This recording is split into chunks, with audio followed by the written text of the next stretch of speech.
ऐसे तो घूमे घड़ी घड़ी तेरे लिए, ऐसे घूमे घड़ी घड़ी तेरे लिए, ऐसे तो घूमे घड़ी घड़ी तेरे लिए, घूमे पेड़ घूमे घड़ी घड़ी तेरे लिए। हो मजा जय हो भक्ति चढ़ा दे तेरे बिना भले मुझे ऐसी लगन तू लगा दे, मैं तेरे बिना भले ना रहूं। बोली बाकी बिहारी लाल की जय हो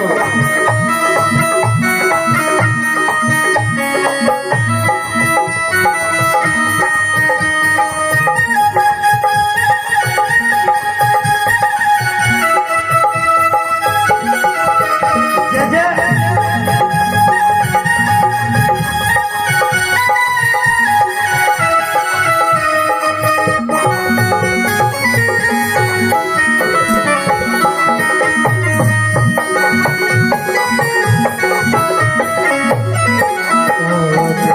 चरणों की धूल में मैं मिल जाऊं, तेरे चरणों की धूल में मैं मिल जाऊं, तेरे चरणों की धूल में मैं मिल जाऊं, तेरे चरणों की धूल में मैं मिल जाऊं। अब है आस यही कहीं दूर न जाऊं, अब आगे ही कहीं दूर न जाऊं, अब आस यही कहीं दूर न जाऊं, अब आगे ही कहीं दूर न जाऊं। ऐसा ऐसा ऐसा भक्ति करेंगे, हरि बोल।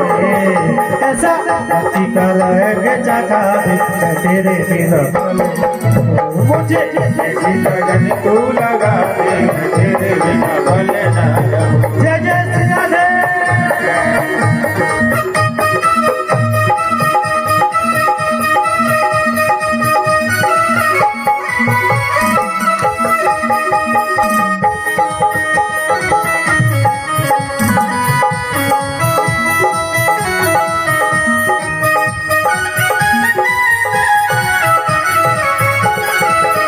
जय जय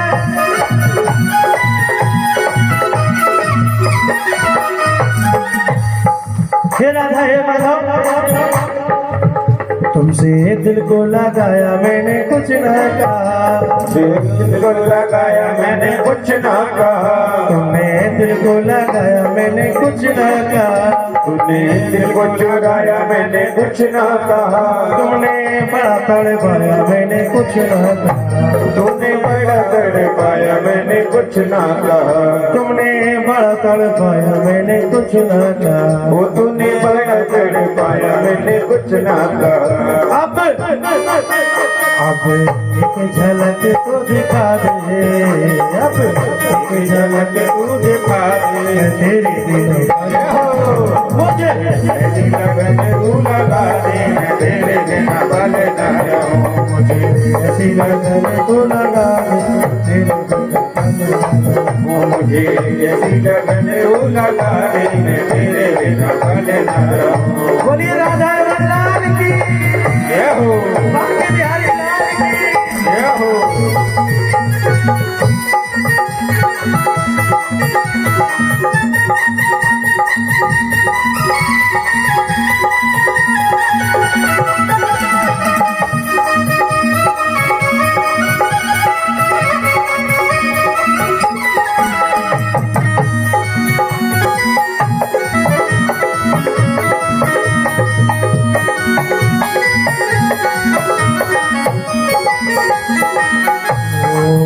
मुझे ऐसी लगन तू लगा दे मैं तेरे बिना मुझे ऐसी लगन तू लगा दे, मैं तेरे बिना भले ना रहूं। तेरे बिना मैं तेरे बिना भले ना रहूं, मैं तेरे बिना भले ना रहूं, मैं तेरे बिना भले ना रहूं। बोली राधा माधव की जय हो जय जय श्री राधे जय जय श्री। राधे। कितने लोग नहीं जयकारे बोलते, हाथ उठाइए थोड़ा सा। अब्बास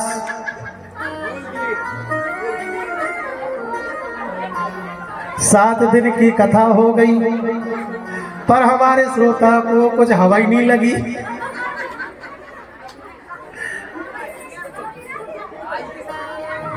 महाराज आपने कितने लोगों ने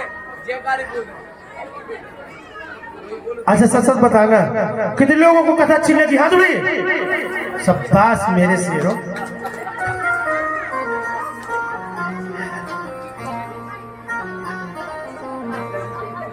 बोली बाकी बिहारी लाल की। बस हाथ सरंडा करते रहो और कुछ नहीं।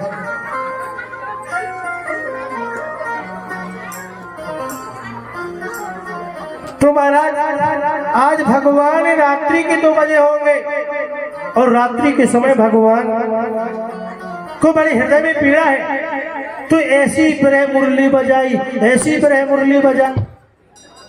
औरन को धन चाहिए बावरी, लेकिन श्री बड़े बड़े संतों ने बड़ा सुंदर भाव से गाया है क्या कि औरन को धन चाहिए बावरी, ब्राह्मण को धन केवल भिक्षा। आज सुदामा जी किसी के दरवाजे नहीं मांगने को गए, पर सुशीला अपने बच्चों को सिखा रही है, बार बार कह रही है बेटा सुबह होगी हम तुम्हारे लिए कुछ लाएंगे, तुम्हें भोजन कराएंगे और स्वयं भोजन करेंगे। पर 4 दिन हो गए, 4 दिन से मांगने गई पर कुछ नहीं मिला। 4 दिन बाद फिर से सुबह मांगने गई तो इतना मिला उसमें से केवल और केवल 8 रोटी बनी। 8 रोटी बनी, इसलिए 8 रोटी बनाई, रखी, अपने बच्चों को खिलाई। 2-2 रोटी अपने बच्चों को दे दी, सोची 2 रोटी हम खा लेंगे और 2 रोटी हम अपने पति को खिला देंगे। स्त्री की भी परीक्षा महाराज बुरे समय में होती है। स्त्री की भी महाराज परीक्षा बुरे समय पे होती है। जब इंसान का बुरा समय होता है ना तो सबसे ज्यादा ताना देता है तो कोई और नहीं, उसकी स्त्री उसको ताना देती है। क्यों? क्योंकि उसका समय बुरा चल रहा है। कुछ स्त्रियां तो यहाँ तक कह देती है कि तुम्हारे साथ में विवाह करके तो हमारा जीवन बेकार है। जो स्त्रियां ऐसा कह दे समझ लेना चाहिए कि ये महाराज अपने जीवन का सबसे बड़ा अपराध कर रही है। ऐसी स्त्रियां महाराज वेद में महाराज ऐसी स्त्रियां महाराज सुक्री की तरह जीवन व्यतीत करती हैं। सुक्री माना जाता है ऐसी स्त्रियों को महाराज। आज सुशीला सुबह मांगने गई तो उसको 8 रोटी का आटा मिला, 2 अपने बच्चों को खिलाती, सोचा कि 2 अपने पति को खिलाऊंगी और 2 स्वयं खाकर पानी पीकर रह जाऊंगी। पर महाराज सुदामा जी ने भोजन किए, बच्चों ने भोजन किए, सुशीला भोजन करा रही है। सुदामा ने 2 भोजन रोटी खाई, तीसरे के लिए कहने लगे क्यों देवी 1 आध रोटी और रखी है क्या? सुशीला ने एक बार भी नहीं कहा कि नहीं रखी। नहीं महाराज लीजिए, ये लो, ये खा लो महाराज। तुरंत रोटी निकाली, अभी तो बहुत रखी है, खाइए महाराज। उस रोटी को भी खा ले। जो अंतिम रोटी बची थी सुशीला से कहा सुशीला 1 आध रोटी और रखी हो तो दे दे। तो सुशीला ने एक बार भी नहीं सोचा कि मैं क्या खाऊंगी, तुरंत निकाला और उस रोटी को भी अपने पति के लिए खिला दी। तो आज उनका पति सुदामा सुशीला से कहने लगा सुशीला तुम एक बार तो सोचती जरूर होगी कि मुझे कैसा अभागा पति मिला। तुम एक बार मुझे कोसती तो जरूर होगी कि कैसा अभागी पति मिला। अरे ऐसी कौन स्त्री होगी जो ये ना चाहती है कि दुनिया की जब महिलाएं औरतें सुंदर सुंदर वस्त्र पहनती हैं तो हम भी पहने। ऐसी कौन स्त्री होगी जो दुनिया की स्त्रियां जब गहने पहनती हैं तो तुम्हारे मन में भी तो भाव आता होगा कि हम भी गहने पहने। पर मैं अभागी पति तुमको गहने भी न पहना सका, तुम्हें सुंदर वस्त्र भी न पहना सका। मैं अभागी पति तुम्हें और की तो बात क्या, वस्त्रों की तो बात क्या, तुम्हें भोजन भी न करा पाया। पर धन्य कहो ऐसी माता सुशीला जिसने कहा कि नहीं महाराज आपने कैसे सोच लिया कि मैं दुनिया के सुखों के लिए आपको कोसूंगी। नहीं महाराज, आप मेरे लिए पति हैं। जरा उस नारी से पूछो जिस नारी के पति मर जाते हैं, सारी संपत्ति धरी रहती है, सारे श्रृंगार धरे रहते हैं, पर वो सारे श्रृंगारों से, सारे सुखों से छूट जाती है और महाराज बेदब रूप में रह जाती है। अरे मेरा असली श्रृंगार तो आप हो, मुझे नहीं चाहिए दुनिया का वैभव, आप हताश मत रहो। मुझे तो, मैं तो अपने आप को धन्य मानती हूँ कि मेरा पति कितना बड़ा भगवान का भक्त है। मैं तो धन्य मानती हूँ कि मेरा पति कितना भगवान का भक्त है। सुशीला फिर अपने वहां मांगने चलती है, लेकिन भगवान कहते हैं कि बताओ, तो भगवान ने ब्राह्मण का रूप लिया और सुशीला के दरवाजे आज भीख मांगने गए। जब भीख मांगने गए तो सुशीला ने दरवाजा खोला तो भगवान ने कहा भिक्षा नहीं, भिक्षा दीजिए। सुशीला जी की आंखों से झरझर करके आंसू गिरने लगे। सुशीला जी रोने लगी और बोले महाराज क्षमा करना। क्यों? बोले हमारे घर में सूतक लगा है। कैसा सूतक ना? बोले महाराज दो पुत्रियां होती हैं, एक अमीरी एक गरीबी। हे प्रभु, हमारे घर में गरीबी रूपी कन्या ने जन्म लिया है, इसलिए हम आपको कुछ नहीं दे सकते, क्षमा मांगे। दौड़ पड़ी और दौड़कर तुलसी पत्र लेकर आई और बोले महाराज हमारे पास और कुछ नहीं है, लीजिए तुलसी पत्र को लीजिए। जब ये कहा तो उस ब्राह्मण ने, भगवान ने जो रूप लिया था ब्राह्मण का, बोले सुनो तुम चिंता मत करो, तुम्हें चिंता करने की जरूरत नहीं है, अपने पति को भगवान कृष्ण के पास पहुंचाओ, एक बार तो पहुंचाओ, हो सकता है द्वारकानाथ कृपा कर दे। उनके तो बचपन के मित्र हैं कृष्ण। सुशीला ने कहा अरे उनके मित्र कृष्ण हैं, तो आज अपने पति के पास पहुंची और पति से कहने लगी कि हे महाराज, हमने सुना कि आपके मित्र कृष्ण हैं, तो जाओ एक बार तो उनके पास जाकर आओ, एक बार तो हमसे मिलाओ। तो सुदामा जी क्रोधित हो गए, बोले क्यों? तू मुझे कृष्ण के पास कुछ मांगने के लिए भेज रही है? तू चाह रही मैं कृष्ण के पास जाकर कुछ मांगू? नहीं, ये जीवन है, चला जाए मर जाए, एक दिन नहीं हजारों दिन भी भूखा रहना पड़े तो रह लूंगा, पर किसी के दरवाजे मांगने नहीं जाऊंगा। कि मांगो भलो न बाप से, कि मांगो भलो न बाप से जो बिदरा कहते। यदि परमात्मा कृपा करे तो अपने बाप से भी नहीं मांगना चाहिए। महाराज अपने बाप से भी मांगना चाहिए। और तू क्या चाहती है कि मैं कृष्ण से मांगने जाऊं? मुझे नहीं जाना। भगवान, सुशीला समझ गई कि मेरे पति बड़े वो है, तुरंत बात को पलट दिया। बोले सुनो, आप ऐसा करो कि मैं ये नहीं कह रही कुछ मांगने जाओ, पर एक बार मिलके तो आओ। बोले यदि तू मिलके, जब किसी के यहाँ जाओ, यदि अपने मित्र के यहाँ जाओ, अपने गुरु बांधवों के जहाँ जाओ, तो खाली हाथ नहीं जाना चाहिए, कुछ ना कुछ लेके जाना चाहिए। पर मेरे पास तो कुछ है ही नहीं जो मैं लेके जाऊं। बोले आप चिंता मत करो, उसकी व्यवस्था मैं कर दूंगा। सुशीला गई तो महाराज मांगने गई तो उसे 5 घरों से महाराज तंदुल मिले। और कैसे तंदुल? टूटी हुई तंदुल मिले। तो महाराज फटी हुई कपड़े में उस तंदुलों को लपेटा और सुदामा जी को दिया। और सुदामा जी से कह दिया कि सुदामा जी लो, इस तंदुलों को लेके जाओ। सुदामा जी ने तंदुलों को लिया और जाने लगे। तो सुशीला जी ने कहा कि अब आप जा रहे हो तो मेरा एक संदेशा कह देना, भगवान से जाकर एक संदेशा कह देना। बोले कौन सा संदेशा? बोले एक संदेशा दे देना।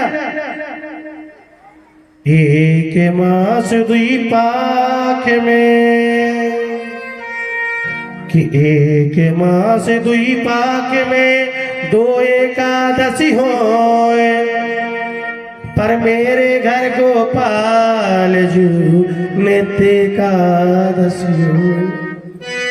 हे प्रभु, हमारे यहाँ तो नित्य महीने भर में 2 बार एकादशी होती है, पर हे गोपाल जी हमारे घर में तो नित्य एकादशी ही बनी रहती है। हमारे घर में भी कभी कभी द्वादशी आएगी क्या? सुदामा इतना कहे और महाराज चलने लगे। जैसे चलते हैं हाथ में लकड़ी है और भगवान से मिलने के लिए चले। कि भूख लगती है प्यास लगती है, कि भूख लगती है प्यास लगती है, जिंदगी अभी उदास लगती है, कैसे आऊं द्वारका तेरी नगरी, अब आस भी निराश लगती है। कहना सुदामा जी चलते जा रहे हैं और कहते जा रहे हैं मेरे शरीर में इतना बल नहीं कि करैया मैं तेरी द्वारकापुरी पे आ सकूं। तो सोए कहा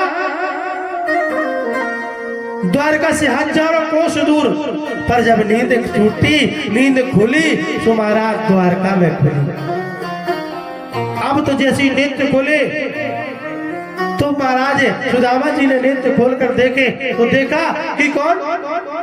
लोगों से पूछा भैया कौन सी पुरी है? बोलिए कोई और पुरी नहीं, ये द्वारकापुरी है। अब तो बड़े प्रसन्न हो गए,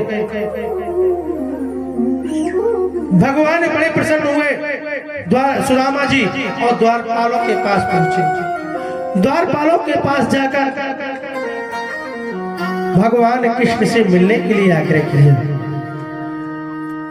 द्वारपालों से कहा कि द्वारपालों जाओ सुदामा से कहे, कृष्ण से कहना कि तुम्हारे बचपन के मित्र सुदामा आए हैं। अरे द्वारपालों, तो द्वारपालों ने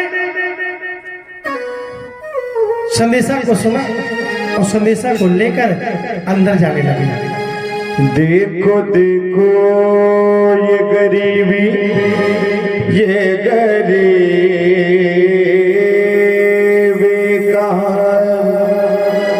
कृष्ण के दर पे विश्वास लेके आया हूँ।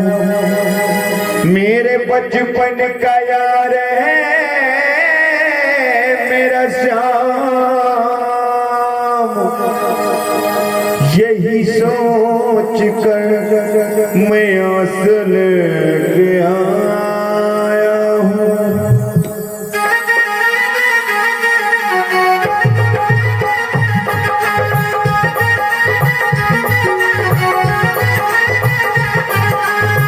अरे द्वारपालो कन्हैया से कह दो, अरे द्वारपालो कन्हैया से कह दो, रूपे सुदामा गरीब आ गया है, रूपे सुदामा गरीब आ गया है।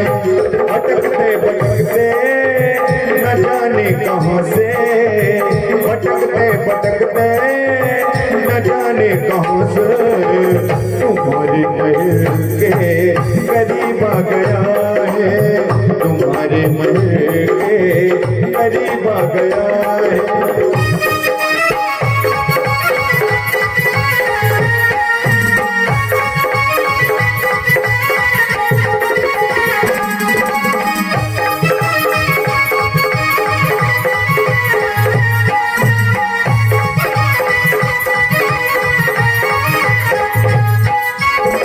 न सर पे है पगड़ी न तन पे है जामा, बता दो कन्हैया से नाम है सुदामा।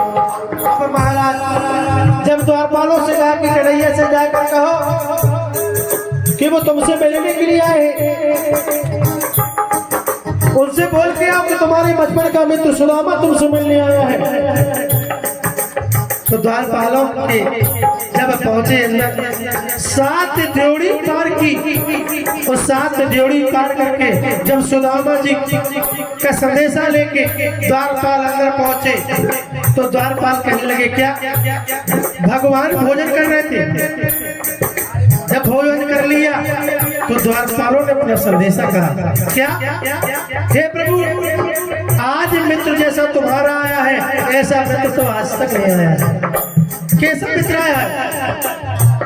हे महाराज, शीश बगा न जगा तन पे प्रभु जाने को आयो यही असुधामा, धोती फटी सिलटी टूटती आरुपा है को नहीं जा कहीं द्वारी खड़ो तुझ दुर्बली, द्वारी खड़ो तुझ दुर्बली, रहो जग सो बसुधा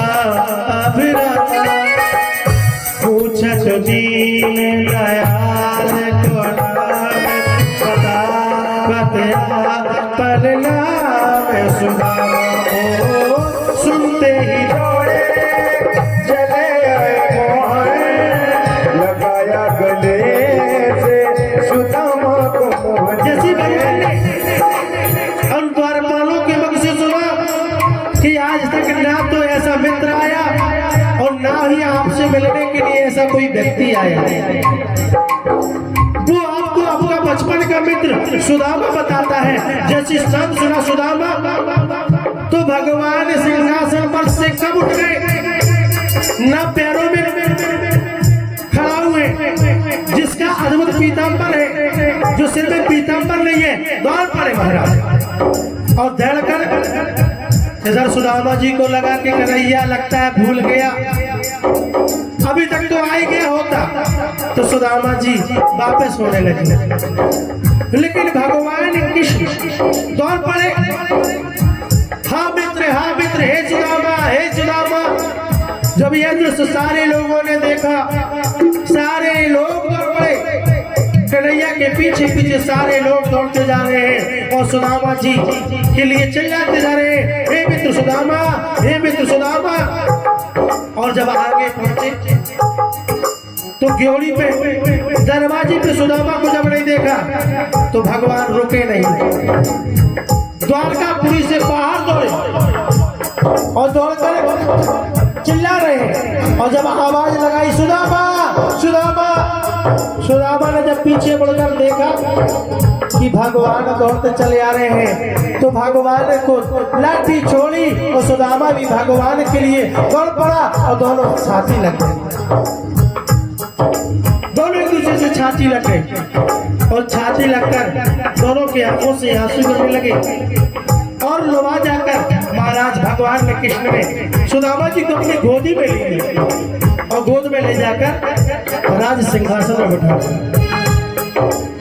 बराबर से अपने सुदामा बैठाए, चरण आंसुओं से श्याम ने धुलाए हैं, चरण आंसुओं से श्याम ने धुलाए। आज रुक्मणी को आदेश दिया कि जाओ सुंदर जल लेके आओ, ये ब्राह्मण देवता है, इनके लिए सुंदर जल लेके आओ। और जब सिंहासन में बिठाया सुंदर जल लेके आए, रुक्मणी भागी जल लेने के लिए, लेकिन जब भगवान ने सुदामा के पैरों को देखा कि बड़े बड़े कांटे लगे हैं, कंकड़ चुभे हैं, तो सुदामा जी ने देखे सुदामा की दीन दशा, आज सुदामा जी की दशा को देखे सुदामा की दीन दशा, करुणा करके करुणा निधि रोए, पानी परा को हाथ दियो नहीं, नैनन के जल सो पग धोयो, नैनन के जल सो पग धोयो। हुआ रुक्मणी को बड़ा ही अचंभा, न घबराओ प्यारे जरा तुम सुदामा, न घबराओ प्यारे जरा तुम सुदामा, खुशी का समय अब करीब आ गया है, खुशी का समय अब करीब आ गया है। अरे द्वारपालो कन्हैया से कह लो, अरे द्वारपालो मैया से कह दो करो के सुदामा करीब आ गया है, मिले में सखावत नसीब आ गया है, खुशी का समाब करीब आ गया। भगवान के सुंदर पैर धोए और रुक्मणी से सुंदर महाराज वस्त्र मंगाए तो सुंदर सुंदर वस्त्र पहनाए और भगवान कहने लगे कि क्यों मैं इतनी ऐसी दशा की किया तेना किया तेना किते दिन खोए। एक बार तो याद कर लिया होता, एक बार तो याद करते मैं तुम्हारे सामने खड़ा हो जाता। और भगवान ने राज सिंहासन से ले गए और राजभवन तक ले गए। भगवान राजभवन में ले जाकर महाराज सुंदर वार्ता होने लगी भगवान की। और कैसी वार्ता हुई? सुदामा जी से भगवान कहने लगे, क्यों सुदामा जी आपका विवाह हो गया? बोले हाँ भैया, जब गुरुकुल से गए पिताजी ने तुरंत विवाह करा दिया। बोले जब विवाह करा दिया तो भाभी का नाम क्या है? बोले भाभी का नाम सुशीला है। भगवान कृष्ण बोले तो तुमने अपने विवाह में हमको क्यों नहीं बुलाया? सुशीला सुदामा जी कहने लगे, भैया क्या बताएं, व्यस्तताएं अनेक थी इसलिए हम भैया आपको निमंत्रण नहीं दे पाए। सारे हाथ प्रयास होने लगे और भगवान के सामने सुदामा जी अपनी पत्नी की प्रशंसा करने लगे। बोले सुनो, आज मैं यहाँ जब आया हूँ ना तो किसी और की नहीं, सुशीला ने ही कहा था। सुशीला ही ने कहा था कि जाओ कृष्ण से मिल के आओ। बोले तो भाभी ने कुछ हमारे ताई दिया क्या? सुदामा जी सोचने लगे, इतने लोग जो बड़े बड़े लोग हैं, इन लोगों के सामने यदि मैं ये पोटली निकालूंगा, फटी हुई पोटली, टूटे फूटे तंदुर, लोग क्या कहेंगे कि बताओ कैसा लेके आया? सुदामा जी बोले कुछ नहीं भेजा। तो भगवान कृष्ण हंसने लगे और कहने लगे, अभी तुम्हारी पुरानी आदत गई नहीं, तुम जैसे पहले थे ऐसे ही आज हो। आज भी तुम चोरी कह रहे हो कि नहीं? भगवान ने हाथ ऐसे किए, सो महाराज जो पोटली हाथ छिपाए थे, सो महाराज जो पोटली नीचे गिर गई। भगवान ने उस पोटली को निकाला। जैसे इस पोटली को देखा कई जगह से फट रही थी, तो भगवान ने खोली पोटली और एक मुट्ठी भरी और भगवान उस पोटली में तंदुरों को खा गए। एक लोग का सुख दे दिया, दूसरी मुट्ठी भरी सो महाराज 2 लोग का सुख दे दिया और तीसरी मुट्ठी खाने लगे, 3 लोग देने लगे। सुरुकमणि ने हाथ पकड़ लिया, बोले सुनो, ये वही ब्राह्मण है जिसकी ये वही ब्राह्मण है जिसने छाती में लात मारी थी, इसलिए ज्यादा मेहरबानी ना हो। यदि ब्राह्मणों को ज्यादा दे दो ना तो ये छाती में लात मारते भगवान तक की। लेकिन बाहरी स्वरूप से क्या कह रही है, सुनो, अरे आपकी भाभी है तो हमारी भी तो जेठानी है, हमारी भी तो दीदी है, हम भी तो कुछ खाना चाहते हैं। सुदामा जी से पूछा कि आखिर भाभी जी का संदेशा तो बताओ, भाभी ने मेरे लिए कुछ संदेशा भेजा क्या? तो सुदामा जी ने बड़ा सुंदर संदेशा सुनाया। बोले हाँ भैया, एक संदेशा दिया है, बुरा मत मानना, लेकिन एक संदेशा भेजा है। क्या? कि एक मास दुई पाक में, एक मास दुई पाक में 2 एकादशी होए, पर मेरे घर गोपाल जी नित एकादशी होए। जिस वाणी को सुना तो भगवान के आंखों से आंसू आ गए और भगवान बोले, जाओ अब भाभी माँ से कह देना, मेरा संदेशा कह देना था, मेरा संदेशा बोल देना। क्या? कि होनी थी सो हो गई, कि होनी थी सो हो गई, अब नहीं दूसर होए। कि होनी थी सो हो गई, अब नहीं दूसर हो। और तेरे घर गोपाल जी नित्य द्वादशी हो। जब आज से मैं वचन देता हूं कि तेरे घर में भी नित्य द्वादशी होए। और महाराज सारी पत्नियों से कहा कि लो एक एक करके सुदामा जी से आशीर्वाद ले लो। सारी पत्नियां लेन लगाकर खड़ी हो गई और सारी पत्नियां प्रणाम करने लगी। जब पहली वह पत्नी आई रुक्मणी जी, भगवान ने कहा कौन? अच्छा कन्हैया तुम्हारा विवाह हो गया? बोले हाँ हाँ हमारा विवाह हो गया। बोले तुम्हारी पत्नी कहाँ है? बोले रुक्मणी। जैसी कहा रुक्मणी, फिर रुक्मणी आई, सारी पत्नियां आ गई। अब महाराज प्रणाम किया। अब जैसी प्रणाम किया सुदामा जी ने विचार किया हो सकता है मोहल्ला पड़ोस की आ गई होंगी। सुदामा जी ने पूछा क्यों? पत्नी कहाँ है? रुक्मणी आई। रुक्मणी को भगवान ने आशीर्वाद दिया। सुदामा जी ने अनंत काल सौभाग्यवती रहो, चिर कल्याण हो। इतने में महाराज रुक्मणी भगी। सो महाराज जामवंती आ गई। सुदामा जी ने उनको भी आशीर्वाद दिया। एक बार नहीं, दो पत्नियां नहीं, महाराज ऐसा 400-500 तक जय हो चिर सौभाग्यवती रहो, चिर सौभाग्यवती रहो, चिर सौभाग्यवती रहो। भगवान से कहने लगे क्यों इतनी संख्या? ये सब किसकी है? ये कौन है? बोले भैया ये कोई और नहीं, वो आशीर्वाद सबको देना।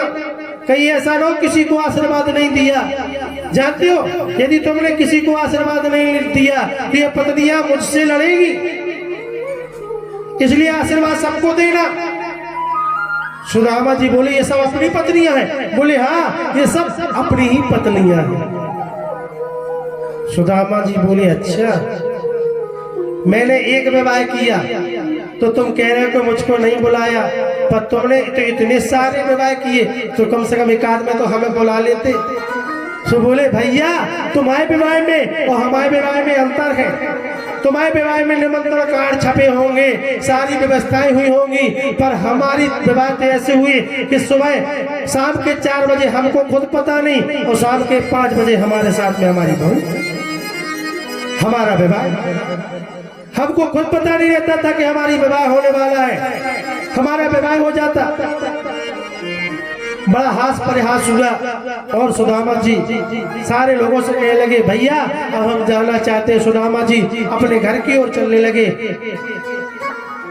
कदापि मन में विचार आया कि कृष्ण कुछ हमें देगा, मन में विचार आया कि कृष्ण हमें कुछ देगा।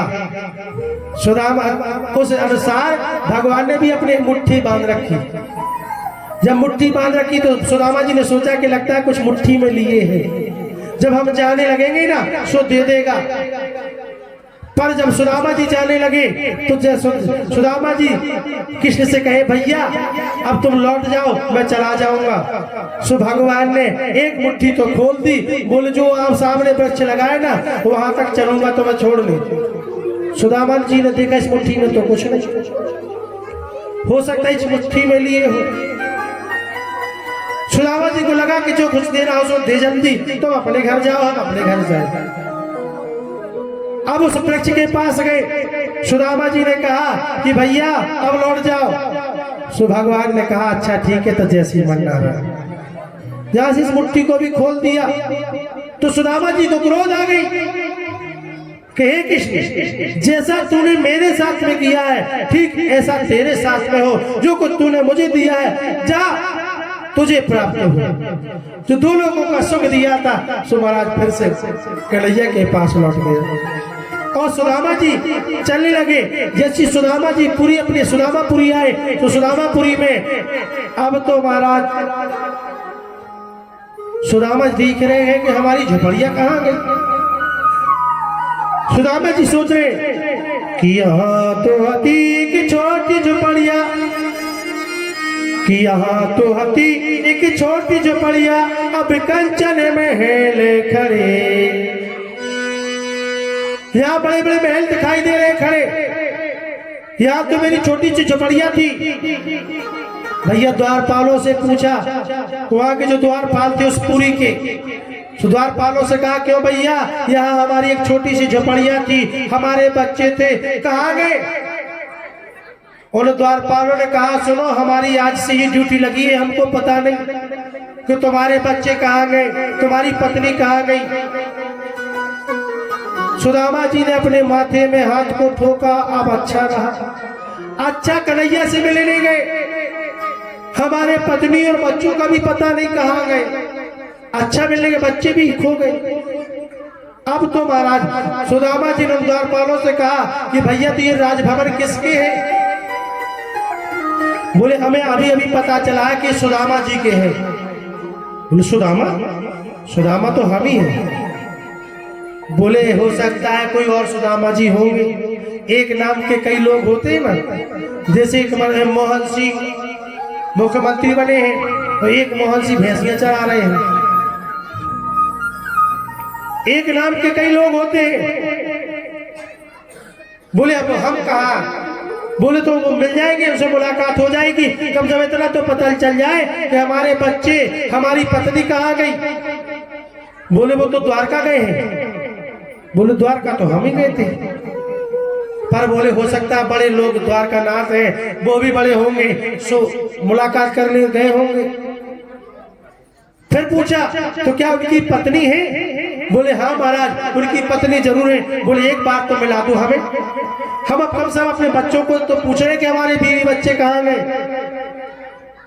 अब जैसे ही कहा द्वारपाल गए, अंदर सुशीला जी थी। सुशीला जी भी महाराज जब संपत्ति आ जाती है ना, धन वैभव आ जाता है तो आदमी का रूप स्वरूप बदल जाता है। सुशीला जी बड़ी सुंदर महंगी साड़ी पहने हैं, सुंदर गहने पहने हैं, और महाराज वहां से जब चली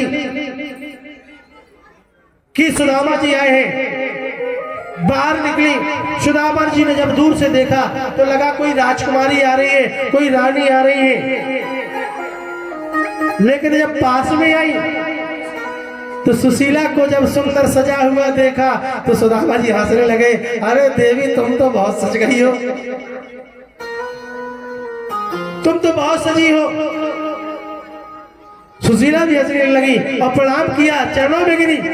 तो सुदामा जी ने तुरंत सुशीला से कहा, देवी तुम्हें धन वैभव चाहिए था तो तुम धन वैभव ले लो, मुझे तो भगवान का भजन करना है।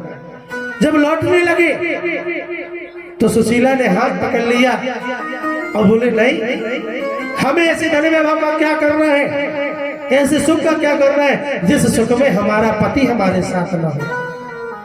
दोनों लोग चलने लगे, सारे लोग महाराज आज सुदामा जी और सुशीला जी का स्वागत सत्कार किया, निवास किया, आनंद लेने लगे। और महाराज राजा पाइछे जी से सुखदेव जी ने प्रश्न किया, हे राजा पाइछे, मैंने तुम्हें 7 दिन तक बड़ी सुंदर सुंदर कथाएं सुनाई हैं, बड़ा दिव्य ज्ञान दिया है, और तुम्हें श्राप था कि आज से 7 दिन तुम्हें तक्षक नाम का सर्प काटेगा और तुम्हारी मौत हो जाएगी। एक प्रश्न का जवाब दे दो, क्या तुम मरोगे? राजा पाइछे जी ने कहा, हे महाराज मेरा तो जन्म ही नहीं हुआ है जो मरूंगा। अरे मरता कौन है? मरता तो ये शरीर है, ये मरण धर्मा शरीर है, मरेगा कौन? बोलिए शरीर, मैं तो आत्मा हूं। आत्मा का मिलन किससे होता है? परमात्मा से। आत्मा बार-बार जन्म लेती है, फिर मरती है, फिर जन्म लेती है। जैसे हम यदि कोई वस्त्र मलिन हो जाए, फट जाए, उतार देते हैं, नया फिर से पहन लेते हैं, ठीक इसी प्रकार आत्मा इस शरीर को त्याग देती है और नया शरीर धारण कर लेती है कि पुनरपि जन्मम पुनरपि मरणम पुनरपि जन्मी जठिने से। महाराज ये शरीर न तो महाराज किसी काम का है, ये शरीर नश्वर।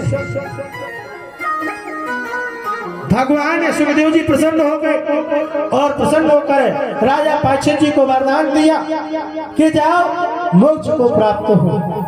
और राजा परीक्षित जी को वरदान देकर सुखदेव जी आशीष उठे और चले गए। राजा परीक्षित जी को 7वें दिन तक्षक नाम का सर्प आया फूलों के माध्यम से और महाराज राजा परीक्षित जी को उसने मस्तक में काटा। वहीं पर राजा परीक्षित जी भस्म हो जाते हैं और अंतगति को मोक्ष प्राप्त कर जाते हैं। बोली भागवत महापुराण की। भागवत तो 7 दिन में क्या 7 दिन रात सुनाई जाए तो भी पूरी नहीं हो सकती है। आइए जिन लोगों ने भागवत को सुना है बड़े भक्ति भाव से इस मंत्र का जाप करें, उनको भी भागवत सुनने का फल मिलेगा। बढ़िया सुखासन पर बैठ जाए सब लोग। हमारे साथ मंत्र का जाप करेंगे और हमारे राजा परीक्षित जी लोग जितने 5 लोग ये राजा परीक्षित बने हैं, इन लोगों ने बड़ी सुंदर कथा सुनी और जितने लोग हैं जो नित्य प्रतिदिन कथा सुनने आए हैं वो सारे लोग बैठ जाएं और हमारे साथ में इस मंत्र का जाप करें, जिससे आपको भागवत सुनने का लाभ मिलेगा। बोले भागवत महापुराण की। सभी लोग मिलकर बोलेंगे इस मंत्र को। महाराज जी आप भी आ जाए, इस मंत्र को बोले, आ जाइए।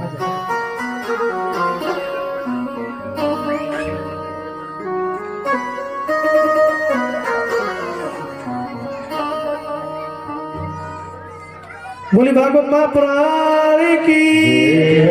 सभी लोग बड़े भक्ति भाव से बाल बोलेंगे कि नाम संकीर्तनम यस्य, नाम संकीर्तनम यस्य, सर्व पापम प्रणाशनम, सर्व पापम प्रणाशनम, प्रणामो दुख समनस्तम, प्रणामो दुख समनस्तम, नमामि हरिं परम, नमामि हरिं परम। नाम संकीर्तनम यस्य, नाम संकीर्तनम यस्य, सर्व पापम प्रणाशनम, सर्व पापम प्रणाशनम, प्रणामो दुख समनस्तम, प्रणामो दुख समनस्तम, नमामि हरिं परम, नमामि हरिं परम। नाम संकीर्तनम यस्य, नाम संकीर्तनम यस्य, सर्व पापम प्रणाशनम, सर्व पापम प्रणाशनम, प्रणामो दुख समनस्तम, प्रणामो दुख समनस्तम, नमामि हरिं परम, नमामि हरिं परम। पूरी भागवत महापुराण की जय। बड़े भाव से बोलिए पाप मुक्त हो, पाप मुक्त हो, पाप मुक्त हो, पाप मुक्त हो, काम मुक्त हो, काम मुक्त हो, काम मुक्त हो, काम मुक्त हो, धर्म लाभ हो, धर्म लाभ हो, धर्म लाभ हो, धर्म लाभ हो, धन लाभ हो, धन लाभ हो, मोक्ष लाभ हो, मोक्ष लाभ हो, मोक्ष लाभ हो, मोक्ष लाभ हो। पाहि माम, पाहि मां, पाहि माम, पाहि मां, धन लाभम, धन लाभम, लक्ष्मी लाभम, लक्ष्मी लाभम, धन लाभम, धन लाभम। बोले विष्णु भगवान की जय हो।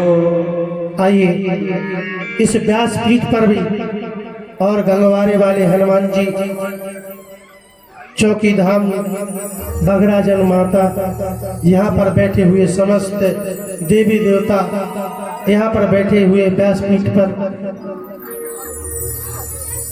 आज ये अंतिम समय है,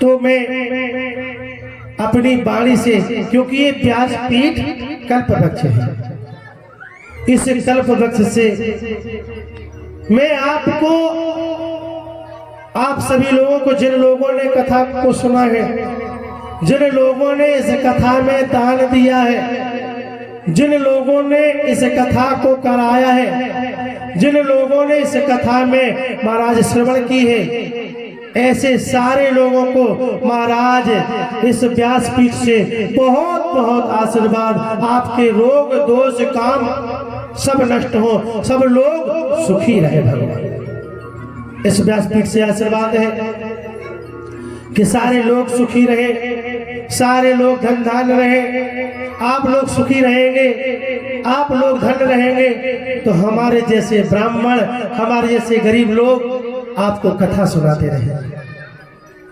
इसलिए जिन लोगों ने कथा को सुना है, सारे लोग, इस व्यासपीठ से आशीर्वाद है, सारे लोग सुखी रहे।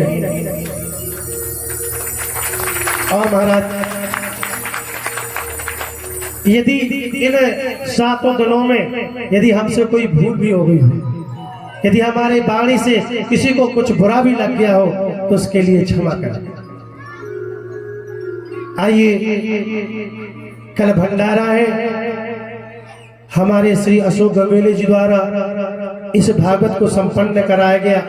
महाराज जी ने एक बार नहीं, कई बार हमसे आग्रह किया कि महाराज जी हमें कथा कराना है, कई बार कहा, पर कथा हम टालते रहे। पर इनकी इतनी बड़ी चेष्टा थी, इतनी बड़ी चेष्टा थी, इतनी बड़ी भावना थी। अब वो हनुमान जी की कृपा हो या हनुमान जी इनको प्रेरित किया हो कि नहीं कथा कराओ, कथा सुनाओ। इन्होंने इतना प्रेरित किया हमको, इतना प्रेरित किया कि आज ये सौभाग्य मिला कि 7 दिन की भागवत निर्विघ्न होकर ये पूर्णता की ओर है। बोले भक्त वत्सल भगवान की जय हो। ऐसे श्री अशोक गंगेले पीठ पीठाधीश्वर को हृदय से आशीर्वाद, श्री चौकीदार, श्री गंगवारे वाले बब्बाजू, बागराजन माता, सब माता कृपा करें, आप सभी लोगों पे कृपा करें। जो हमारे राजा पाईचेत जी हैं, इन लोगों ने भी बड़ा सुंदर भाव से पूजा की, सुंदर सुंदर महाराज व्यवस्थाएं की। तो मैं इस व्यासपीठ से कहता हूँ, उनके जो भी मन में भावना हो, सारी भावनाओं को भगवान पूर्ण करें। आइए, विदाई गीत हो जाए, इसके बाद आरती करेंगे। मिलन साथ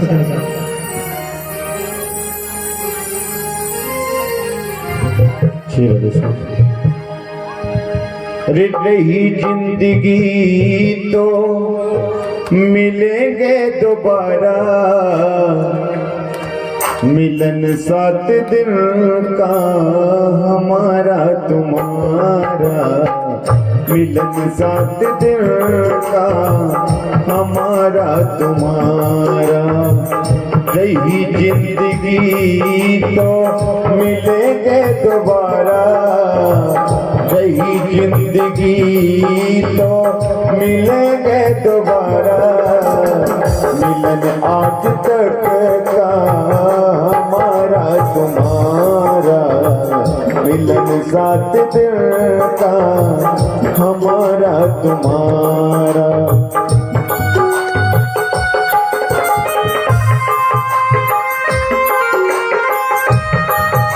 मालिन्ये नमः गन्धच्छ पुष्पाणि समर्पयामि। ॐ चन्द्रमा मनसो जातचसो सूर्यो जातः सोभागायश्चक्रवाणिष्मुखादिग्निजायत। श्री भागवत भगवान की है आरती, पापियों को पाप से तारते। श्री भागवत भगवान की है आरती, पापियों को पाप से तारते। ये अमर ग्रंथ, ये मुक्ति पंथ, यह पंचम वेद निराला, नब ज्योति जगाने वाला, नब ज्योति जगाने वाला।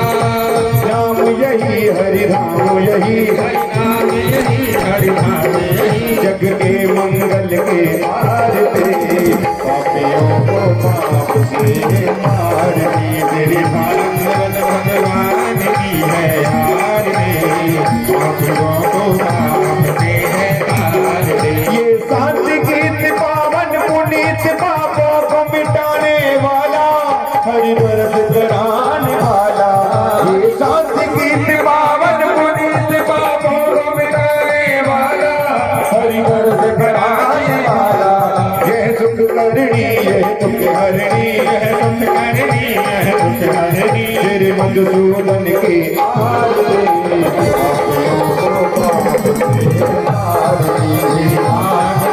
भगवान की है आरती, पापियों को पाप से तारते। ये मधुर बोल जगबंद खोल सन्मार्ग बताने वाला, सन्मार्ग बताने वाला, बिगड़ी को बनाने वाला। श्री राम यही घनश्याम यही, सीता यही घनश्याम यही प्रभु महिमा की आरती, पापियों को पाप से तारती। श्री भागवत भगवान की है आरती, पापियों को पाप से तारती।